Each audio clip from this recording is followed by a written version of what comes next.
5 राज्यों में विधानसभा चुनाव खत्म हो गए, परिणाम भी आया और उसके बाद 2024 का लोकसभा चुनाव आने वाला है। उससे पहले तमाम तरह की परिघटनाएं सामने आएंगी। राम मंदिर का उद्घाटन होना है 22 जनवरी को और इन सब मुद्दों के लिए कहीं ना कहीं 2024 में जो 80 सीटें हैं उत्तर प्रदेश में, उसको साधने का भी पूरा प्रयास किया जाएगा। बीजेपी कहीं ना कहीं जो एक भारतीय इतिहास में रिकॉर्ड है चुनाव के लिए, लोकसभा चुनाव के लिए, आम चुनाव के लिए, उसको भी तोड़ने का प्रयास करने का जो है संकेत मिल रहा है, क्योंकि कई नेताओं के इस तरह के बयान भी सामने आए हैं। आज हम हैं लखनऊ के समाजवादी पार्टी कार्यालय के सामने और हमें मिल गए हैं लौटन राम निषाद जी और उनसे हम बात करेंगे कि 24 की स्थितियां कैसी होंगी और पिछली जो चुनाव परिणाम आए और इंडिया गठबंधन में जिस तरह की तकरार सामने आ रही है उस पर क्या कहना चाहेंगे। 24 की राहें कैसे आसान लगती है आपको? देखिए, विशेष करके हतप्रभ करने वाला जो परिणाम आया है छत्तीसगढ़ और मध्य प्रदेश का आया है, जहां भारतीय जनता पार्टी दूर दूर तक सत्ता में आने की स्थिति में नहीं थी, लेकिन वहां का जो परिणाम आया बिल्कुल अचंभित कर दिया है। और पहले तो हम लोग सोचते थे कि शायद जनता ही उनको वोट देती होगी, लेकिन इस बार लगा अंदाजा पहले यही खटक रहा था कि 1 महीना तक चुनाव का कार्यकाल खींचा गया। इसमें कुछ राज छुपा हुआ है कि 3 नवंबर को पहला चुनाव होता है, मतगणना हो रही है 3 को। मध्य प्रदेश का चुनाव जो है 17 नवंबर को होता है गणना। तो इस तरह जो लंबा पीरियड खींचा गया, जबकि ये 5 राज्यों का चुनाव एक दिन में कराया जा सकता था, यह जो लंबा पीरियड खींचा गया, इसमें भारतीय जनता पार्टी ने निश्चित रूप से ईवीएम स्कैम कराने का काम किया। अब लोग कहेंगे कि जब ये जीतते हैं तो ईवीएम पर दोष नहीं लगाते हैं, जब हारते हैं तो दोष लगाते हैं। कर्नाटक जीता तब चुप्पी साध गए और मध्य प्रदेश में और छत्तीसगढ़ में जब कांग्रेस पार्टी और राजस्थान में हार गई तो वहाँ पर आप जो है कि ईवीएम पर उंगलियाँ उठ रही हैं। ईवीएम पर उंगली उठना स्वाभाविक हो गया है, क्योंकि हम लोगों ने तो ज़मीन पर देखा कि भारतीय जनता पार्टी जो है दूर दूर तक नहीं दिखाई दे रही थी। और भारतीय जनता पार्टी के अच्छे नेता, बहुत से नेता हम लोगों को भी संपर्क में हैं कि इस बार जो है कि मध्य प्रदेश में शिवराज सिंह चौहान का जाना एकदम बिल्कुल निश्चित है। राजस्थान में जो था नेक टू नेक लड़ाई थी, लेकिन जो भारतीय जनता पार्टी को 2 तिहाई से अधिक सीटें मिली है, वह निश्चित रूप से आश्चर्य में डालने वाला परिणाम आया है। और हम तो कहते हैं कि जब किसी अविश्वास पैदा हो जाए किसी मुद्दे पर, तो बहुमत का जो है कि समर्थन करना चाहिए। 2009 का लोकसभा चुनाव हुआ था, ईवीएम पर उंगली उठाने का काम सुब्रमण्यम स्वामी भारतीय जनता पार्टी के नेता किए थे और सुप्रीम कोर्ट में याचिका भी दाखिल किए थे। और सुप्रीम कोर्ट ने एक कमेटी बनाया, तो जापान की जिस इलेक्ट्रॉनिक कंपनी ने ईवीएम को बनाया था, उस कंपनी से जब एफिडेविट मांगा गया तो उसने साफ तौर पर कहा था कि ईवीएम मशीन जरूर हम बनाते हैं, लेकिन अब पूरी तरह से विश्वसनीय नहीं है, इसलिए मेरे यहाँ ईवीएम से चुनाव न करा करके बैलेट पेपर से चुनाव कराया जाता है। और जितने विकसित देश है, कोरिया है, जापान है, जर्मनी है, फ्रांस है, इटली है, मिस्र है, ब्रिटेन है, कनाडा है, चाइना है, वहाँ पर मतपत्र से चुनाव होता है, न कि ईवीएम से होता है। तो भारत जैसे विकासशील देश में ईवीएम मशीन से चुनाव क्यों? और हम तो साफ तौर पर कहते हैं कि ईवीएम जो है भारतीय जनता पार्टी के लिए इलेक्ट्रॉनिक विक्ट्री मशीन है। आप ये कह रहे हैं इलेक्ट्रॉनिक विक्ट्री मशीन है, ईवीएम को जिम्मेदार ठहराए हैं, लेकिन कांग्रेस जो कह रही है कि कहीं ना कहीं समाजवादी पार्टी मध्य प्रदेश में चुनाव हराने के लिए जिम्मेदार है। देखिए, धोखा किसने दिया? इंडिया गठबंधन जब बना उसके जनक कौन थे? लालू प्रसाद जी के मार्गदर्शन में नीतीश कुमार जी इंडिया गठबंधन के जनक थे। और सबसे बड़ा जो काऊ बेल्ट कहा जाता है, मंडलवाद की जमीन कहा जाता है, सामाजिक न्याय का क्षेत्र कहा जाता है, उत्तर प्रदेश और बिहार है। और उत्तर प्रदेश से ही रास्ता तय होता है दिल्ली जाने का। यहाँ 80 लोकसभा की सीटें हैं, 40 सीटें जो है कि बिहार में हैं। और समाजवादी पार्टी के नेता अखिलेश यादव जी, चाहे बंगलोर की मीटिंग हो, चाहे बम्बई की हो, चाहे दिल्ली की हो, चाहे पटना की हो, हर इंडिया गठबंधन की मीटिंग में मजबूती के साथ जो है कि उसमें अपनी उपस्थिति दर्ज कराए। लेकिन समाजवादी पार्टी को धोखा देने का काम कौन किया? अगर कांग्रेस पार्टी के लोग अखिलेश यादव जी को आरोपित करते हैं कि वह कांग्रेस पार्टी को हराने में उनकी भूमिका रही है। निश्चित रूप से हम भी कर रहे हैं कि समाजवादी पार्टी के चलते दर्जनों सीट कांग्रेस की गई है, लेकिन कांग्रेस शुरुआत किसने किया? अखिलेश यादव जी तो भाई हाथ बढ़ा रहे थे दोस्ती का, और कांग्रेस पार्टी वाले ने हाथ बढ़ा करके जो है हाथ खींचने का काम किया। और हमारे नेता जो देश में सबसे बड़ा विकासवादी अगर कोई नेता हुआ, जो छात्रों को, नौजवानों को, किसानों को, मजदूरों को, गरीब गुरबा समाज को आगे बढ़ाने का काम किया, उस अखिलेश यादव जी को कमलनाथ कहते हैं कि वो कौन अखिलेश, वो अखिलेश है। इस तरह की टिप्पणी करके हमारे नेता को अपमानित करने का काम किया गया। तो सारा दोष जो है, चाहे वो कमलनाथ हो, अजय राय हो, चाहे टी.एस. सिंहदेव हो छत्तीसगढ़ वाले, इन लोगों ने जिस तरह समाजवादी पार्टी के ऊपर, अखिलेश यादव जी के ऊपर टिप्पणी किया, निश्चित रूप से इससे भी कांग्रेस का वोट परसेंटेज घटा है।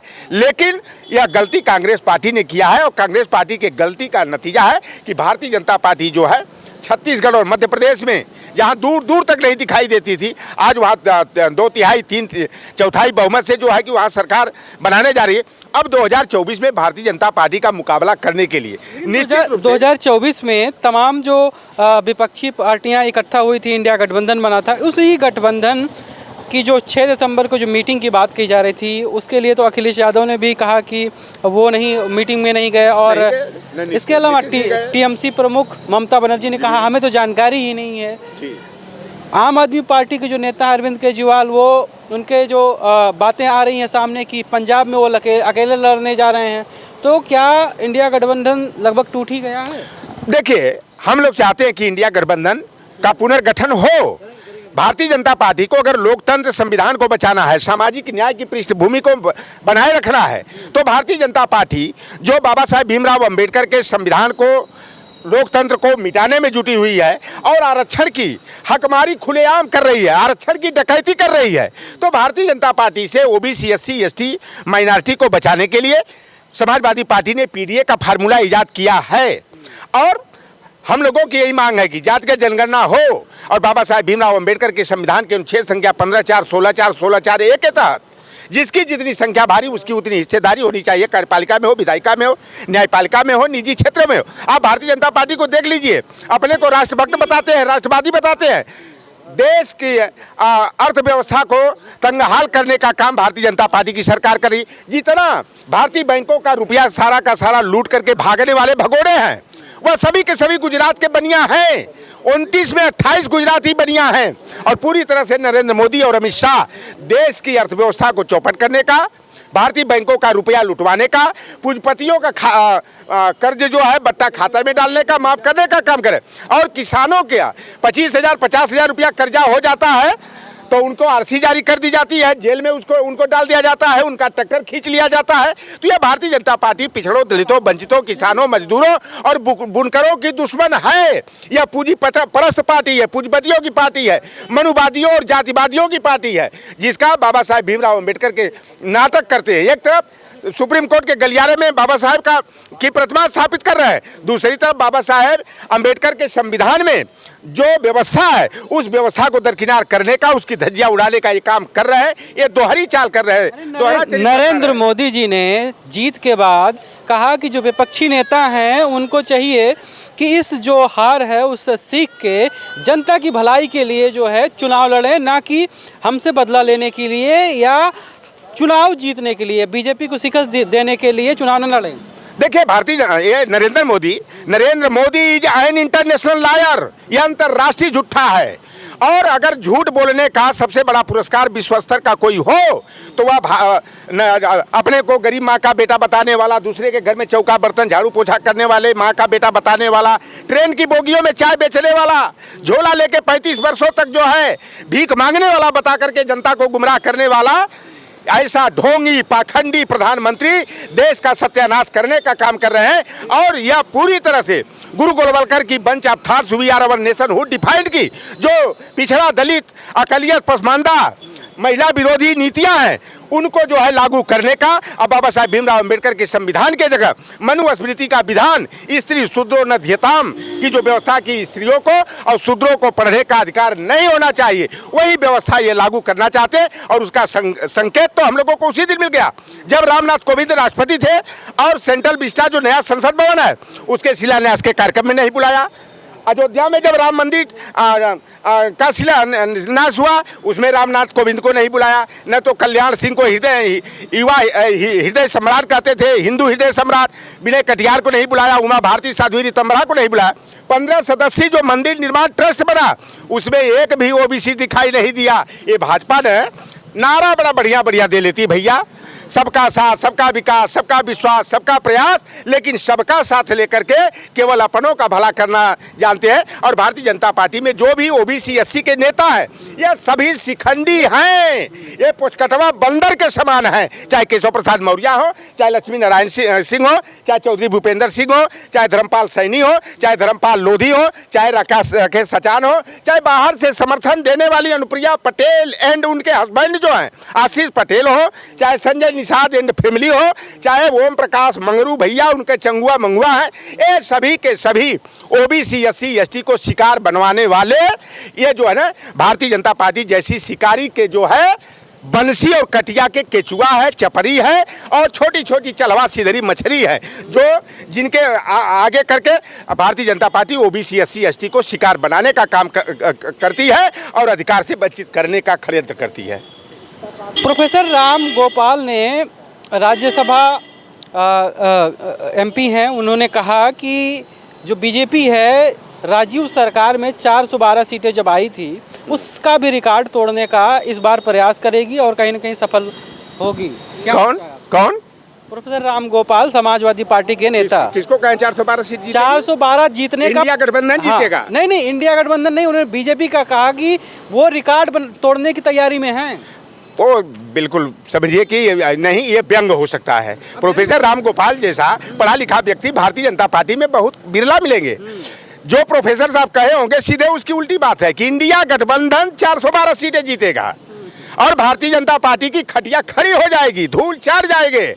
मतलब यह है, अरे प्रोफेसर साहब बात बड़ी दूर की करते हैं, समझ होनी चाहिए, उनकी बातों का अर्थ का अनर्थ निकालने का प्रयास आप लोग न करें। भारतीय जनता 2024 में ये जो मध्य प्रदेश में, राजस्थान में, चाहे छत्तीसगढ़ में जो इंडिया गठबंधन के जो भी सहयोगी दल रहे, चाहे वो समाजवादी पार्टी रही हो, चाहे राजद रहे हो, जदयू रहे हो, चाहे आम आदमी पार्टी रही हो, कांग्रेस पार्टी ने ये गलती किया और भारतीय जनता पार्टी को बोलने का अवसर दिया। अगर ये 2-2, 4-4, 5-5 सीटें, 8-8 सीटें दे करके अगर ये काम कांग्रेस पार्टी सहेजने का काम की होती तो आज इंडिया गठबंधन की स्थिति कुछ और होती। लेकिन इस हार में भी जीत का रास्ता तलाशना है और कांग्रेस को इस पर मंथन करना होगा। कांग्रेस के जो हाई कमान है, राहुल गांधी जी, मल्लिकार्जुन खड़गे जी, गंभीर चिंतन और मनन करके पुनः जो है अपनी गलती को स्वीकार करते हुए इंडिया गठबंधन के जो सहयोगी दल इनसे बिदके हुए हैं उनको गले लगाने का, उनको साथ बैठा करके संविधान विरोधी, लोकतंत्र विरोधी, राजतंत्र की भावना रखने वाली, हिटलर शाही चलाने वाली, नेपोलियन बोनापार्ट और गुरु गोलवलकर की bunch of thoughts we or nationhood defined की नीतियों को लागू करने वाली भारतीय जनता पार्टी से मुक्ति पाना है तो इंडिया गठबंधन को मजबूती के साथ 2024 में समर में उतरना होगा, नहीं तो न हम घर के रहेंगे न घाट के रहेंगे।